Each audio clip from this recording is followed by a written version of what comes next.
하나님 말씀은 예레미야서 51장 41절로 53절까지 보시겠습니다.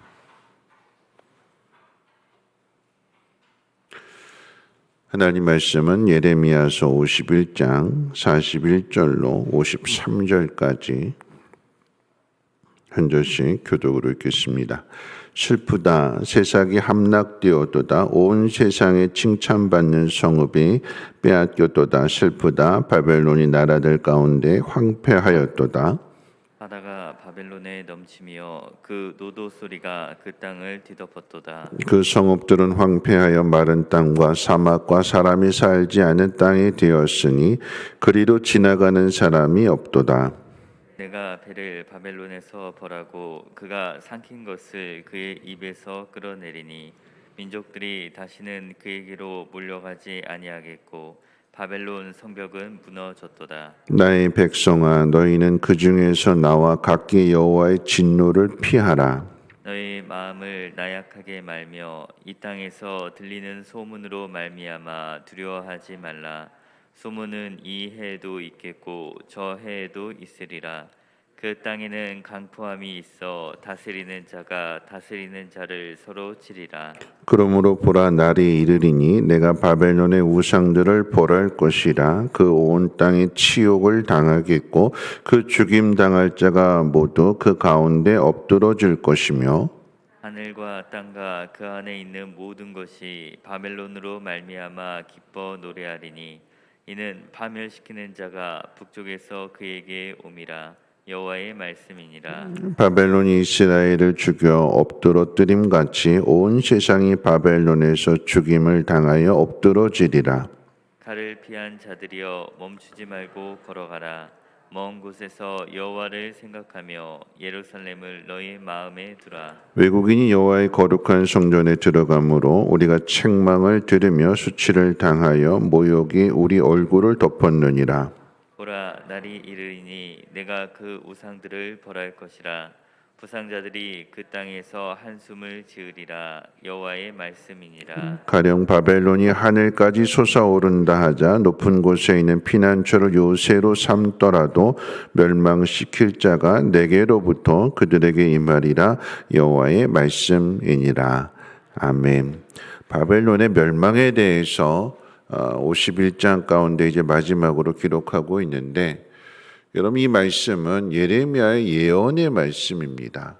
그러니까 70년 후에 유다가 망하고 난 뒤에 70년 후에 바벨론도 이제 망하게 될 것인데, 어떤 의미에서 본다면 예레미야는 그 끝을 보지 못하는 거죠. 다니엘에 대한 이야기를 통해서도 생각해 본다면 포로로 잡혀간 사람들에 대해서는 어렸을 때 다니엘의 경우를 본다고 하면 17살 때 포로로 잡혀가서 70살이라고 한다 그러면 87세 정도 이렇게 되는 그때에 이루어지게 되는 일들, 바벨론이 망하게 될 것이다. 그 거대한 제국이, 그 강력한 나라가 망하게 될 것이라고 하는 것은 하나님 말씀이 아니고서는 상상할 수 없는 일들입니다. 그리고 70년 후에 바벨론이 무너지고 망한다라고 했을 때 그때 돌아오게 되는 세대가 어떤 세대냐? 바벨론에서 태어난 세대가 되는 거예요. 그 세대에게 지금 이 말씀을 주시는 것인데, 하나님의 은혜를, 하나님의 능력을 경험한 사람들이기보다는 포로로 잡혀간 상황 속에서, 고난과 압제와 학대를 당하는 속에서 우리가 믿는 분이 신이 누구냐? 하나님이시다. 그 하나님의 뜻이 어디에 있느냐? 말씀을 통해서, 기도를 통해서 신앙으로 잘 준비한 사람이 하나님의 그 심판의 난 때에 구원을 받게 된다라고 하는 것을 우리는 먼저 기억해야 될 것입니다. 그래서 오늘 말씀은 바벨론이 망하게 될 것에 대한 말씀을 전하심과 동시에 이스라엘 백성들이 과거에 출애굽을 했던 것처럼 바벨론을 준비하라라고 하시는 말씀입니다. 왜냐하면 하나님께서 바벨론을 심판할 것이라고 말씀하시기 때문인데, 왜 심판하시느냐? 하나님이 진노하셨대요.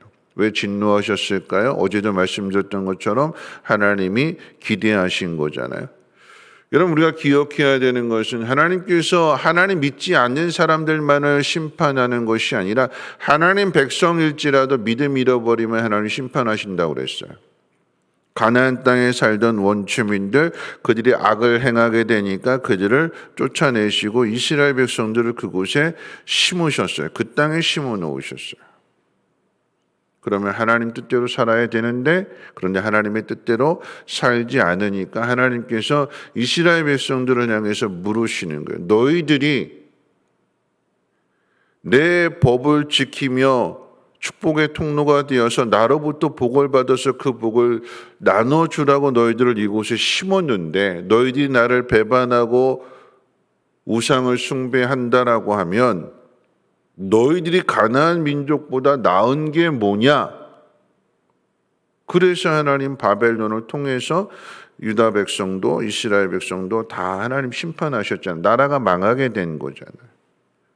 자, 그러면 하나님 동일하게 바벨론에게도 똑같이 하나님이 어떤 분이신지를 가르쳐 주셨다면, 그러면 하나님을 섬겨야 되는데, 그런데 바벨론이 하나님을 섬기지 않고 알면서도 하나님이 어떤 분이신지를 자기 입술로 고백하면서도 하나님의 뜻대로 살지 않더라. 그럼 심판받는 이유는 다른 거 없어요. 아는데 안 행하는 거예요. 느부갓네살 왕이 하나님을 몰라서 안 믿는 게 아니라 알면서도 하나님을 부인하고 믿지 않고 마르둑을 최고의 신으로 우상을 헛된 것을 숭배하는, 그래서 망하게 되는 거죠. 오늘 본문의 말씀 가운데 41절로 44절까지 바벨론의 멸망에 대해서 이야기하십니다. 46절 가운데 보면 다스리는 자가 다스리는 자를 칠 것이라고 말씀하실 때에 내분이 일어나게 되는 것이요, 더 큰 힘을 가진 자가 바벨론을 망하게 한다라고 하는 것인데, 왜 그러냐? 47절에 보니까 우상 숭배하는 것 때문에 그래요. 하나님을 대신하여 다른 것을 섬기기 때문에. 48절로 49절 말씀 가운데 보면 이스라엘을 죽인 것처럼 북쪽에서 온 사람들이 바벨론을 죽일 것이라고 하나님 그렇게 말씀하셔요. 자, 그러면서 이 모든 재앙이 진노가 일어나게 될 때에 피하라고 말씀하시는 거예요. 여러분 보십시오. 바벨론에서 바벨론의 포로로 잡혀가서 거기에서 이제 다음 세대가 출애굽하고 똑같은 거예요. 다음 세대가 태어나게 되었을 때에 바벨론을 누가 하게 되느냐? 그 바벨론에서 압제를 당하는 바벨론에서 태어난 세대가 하나님 말씀을, 이 기록된 말씀을 기억하고 주변의 상황들 속에서 일어난 일들을 보고 하나님 말씀과 똑같구나, 하나님 말씀을 믿기 때문에, 그래서 어떻게 해요? 그곳에서 나오라. 어디로요? 하나님께로 다시 돌아오라라고 하는 이야기요, 예루살렘으로 돌아오라라고 하는 것입니다. 쉽지는 않은 일이에요. 왜냐하면 여러분 그 속에서 살게 될 때에, 그러니까 출애굽 상황을 보면 딱 똑같은 얘기예요. 이스라엘 백성들 지난 주일날 말씀드렸던 것처럼 왜 하나님께서 가던 길을 돌이켜서 홍해 앞으로 인도하신다고 그랬어요? 나오기는 나왔지만 유월절 어린 양의 피도 발랐고, 그래서 재앙의 칼로부터 건짐도 받았고 하나님의 능력도 보았고, 그래서 모세를 따라가고는 있지만 여전히 그 마음속에 하나님에 대한 신뢰가 없어요. 하나님이 하시고자 하는, 어제 저녁 말씀처럼 이스라엘 백성의 그 정체성에 대해서 스스로 깨닫지 못하는 거예요. 내가 누구인지를. 하나님의 사랑을 입은 거룩한 성도라고 하는 것과 하나님께서 그 가운데에서도 특별히 또 구별하셔서 사도라고 하는 직분을 주신 것과 예수 그리스도를 닮아가는 종으로서 하나님께서 택하시고 부르셔서 그 귀한 일들을 맡겨주셔서 이루시고자 하는 그 놀라운 일들을 생각하지 못하고 힘든 게 싫은 거예요. 힘든 게. 그리고 무엇보다도 낯선 것을 두려워하는 거예요. 여러분, 바벨론 안에 우리가 살아가게 될 때에 그 바벨론의 강력한 힘을 가지고 압제하는 거잖아요. 그러니까 그 압제로 끝나는 것이 아니라 그 강력한 힘을 바탕으로 결국은 무엇이냐면 우상 숭배를 강요하는 게 바벨론이에요, 바벨론. 여러분, 결국 이것은 영적인 싸움입니다. 사단이 우리로 하여금 하나님 백성으로서의 삶을 살지 못하도록 자꾸 우리 마음속에 두려운 마음을 일으키는 거예요. 압제를 당하고 포로를 당하면서도 거기에 그게 길들여져서 이것도 괜찮다. 우리가 영적인 침체에 빠지게 되면 그것 빨리 벗어나야 되는데, 이겨내야 되는데, 하나님 앞으로 나와서의 그 사명을 다시금 회복해야 되는데, 영적인 침체에 빠져 있을 때 이것도 괜찮다, 이렇게 하루 살아가는 것도 괜찮다. 오늘 하나님께서 이스라엘 백성들에게 주시는 말씀이 무엇이냐? 46절 말씀 가운데 이렇게 말씀하고 있어요. 너희 마음을 나약하게 말며 이 땅에서 들리는 소문으로 말미암아 두려워하지 말라. 소문은 이 해에도 있겠고 저 해에도 있으리라. 마음을 강하게 하라라고 하는데, 나약하게 하지 말라. 약한 대로 내버려 두지 말라. 마치 여호수아에게 말씀하시는 것처럼 강하고 담대하라. 내가 너와 함께 할 거다. 자, 가자. 모세가 죽고 난 다음에 이스라엘 백성들, 왜 모세가 가나안 땅에 들어가지 못하느냐? 여호수아 입장에 생각해 본다면 이스라엘 백성들이 불순종하고 계속해서 거역하고 항명하고 원망하게 될 때에 내가 하나님이냐?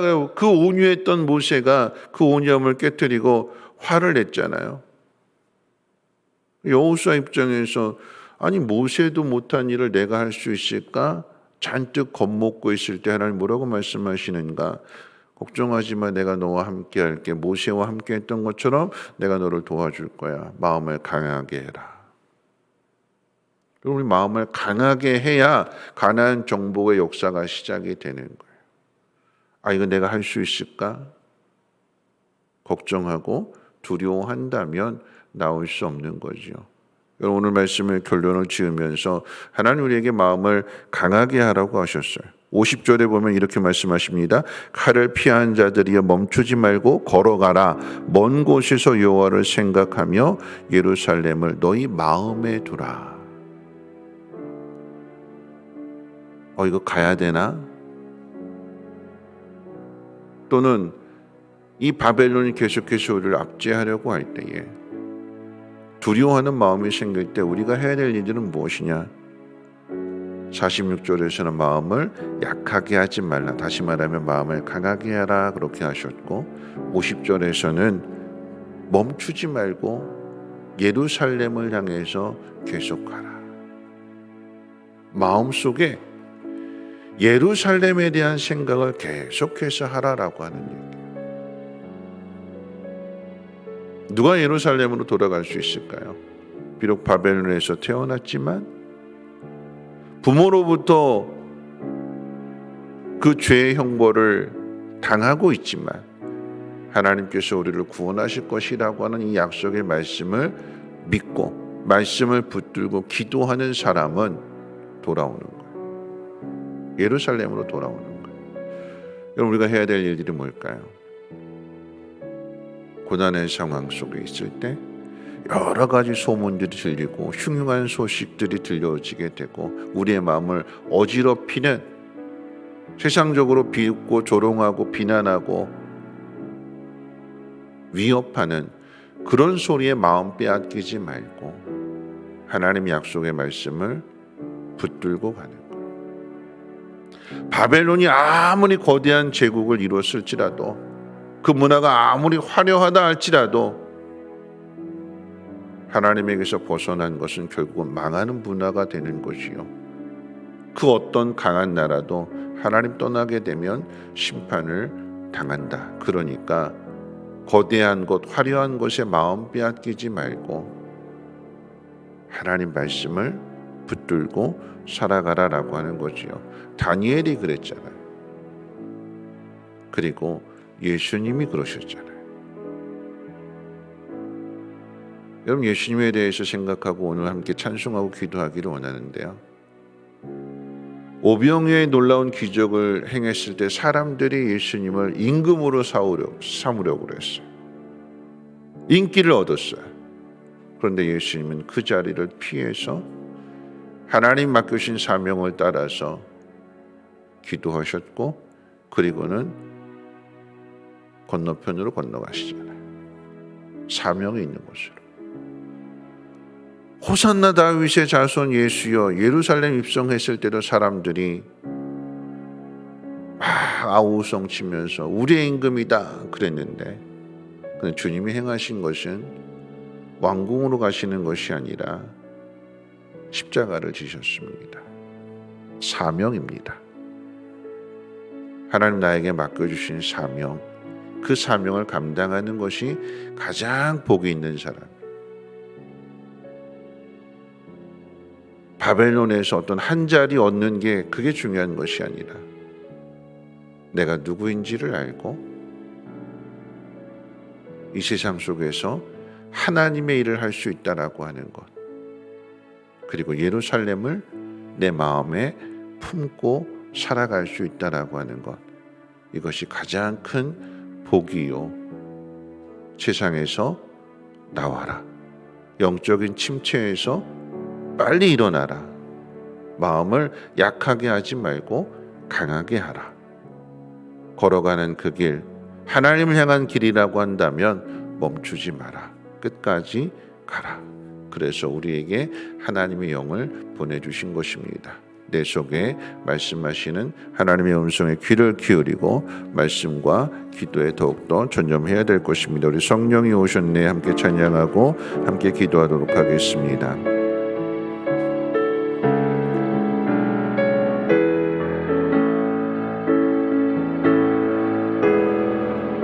무한 시절 지낼 때 기쁜 한숨 내쉴 때 그런 풍경 보시며 탄식하는 분 있네. 그와 같이 너희를 버려두지 않으리. 내가 너희와 영원히 함께하리라.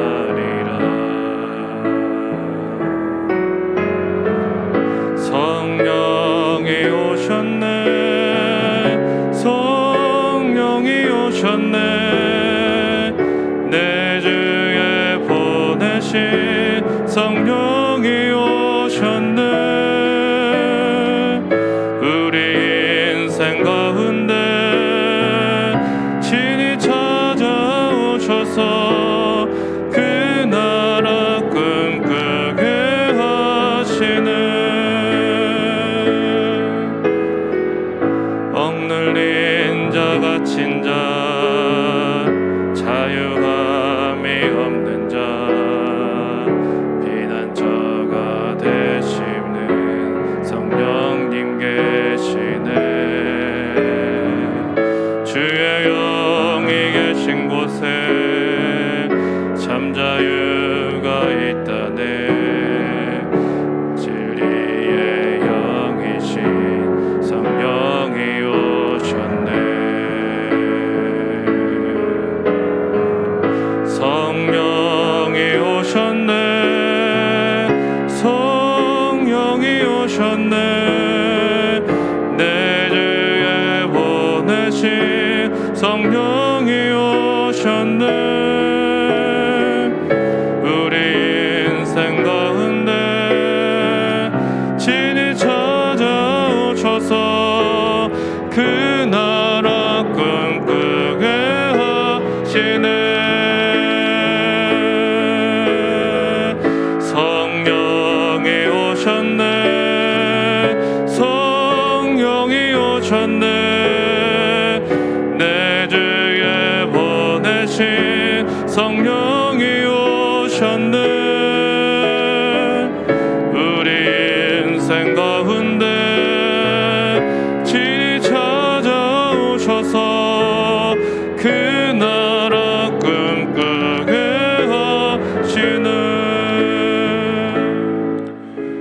시간에 함께 기도하실 텐데 우리가 마음을 어디에 둬야 될까요?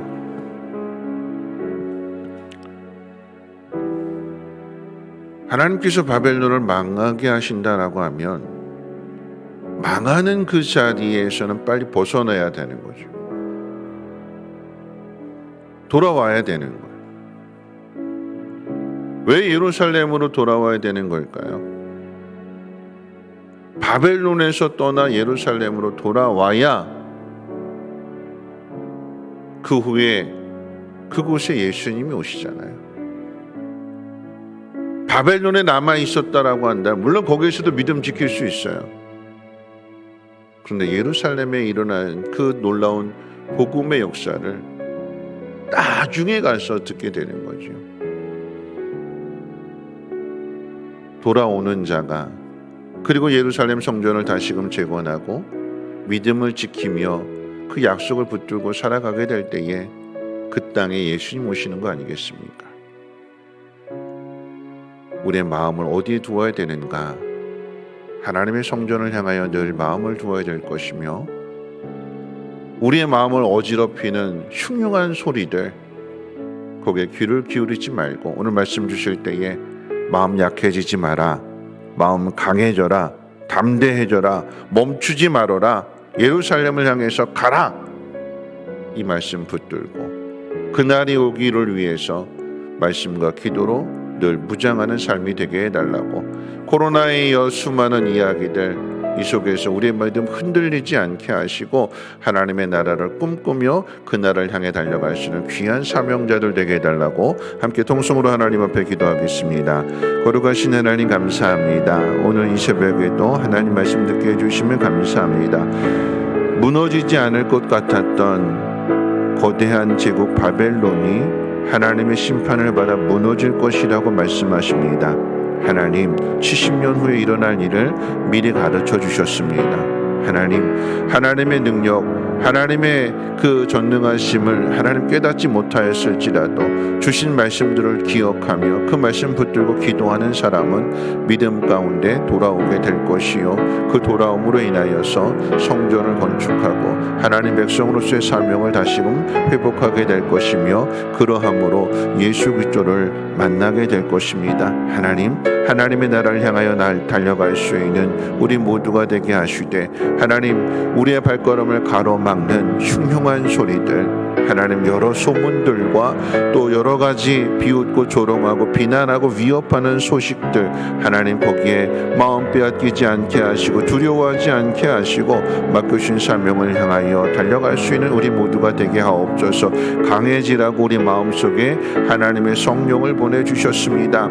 예수 그리스도의 십자가의 죽음과 부활을 통해서 내가 너희를 버려두지 않겠다, 고아와 같이 외면하지 않겠노라고 주님 말씀하셨고 약속하셨고 그리고 성령을 보내주셨기에 성령 하나님과 함께 믿음으로써 그 길을 걸어가게 하여 주시고 맡기신 사명 충성되이 잘 감당케 하여 주시고 예수 그리스도의 종으로서 살아갈 수 있는 우리 모두가 되어줄 수 있도록 하나님 은혜 베풀어 주시옵소서. 코로나로 인하여서 또 하나님 경제적인 어려운 문제로 인하여서 하나님 여러 가지 두려움과 또 여러 가지 어려움 가운데 있을지라도 마음 빼앗기지 않게 하시고 믿음으로 결단한 그 길을 끝까지 멈추지 않고 걸어갈 수 있는 하나님의 성전을 향하여 달려갈 수 있는 우리 모두가 되게 하시고 그러함으로 우리의 마음이 새로워지게 하여 주시고 하나님 믿는 자답게 하나님 이 땅 가운데 소금과 빛의 직분을 잘 감당할 수 있도록 하나님 역사해 주시옵소서.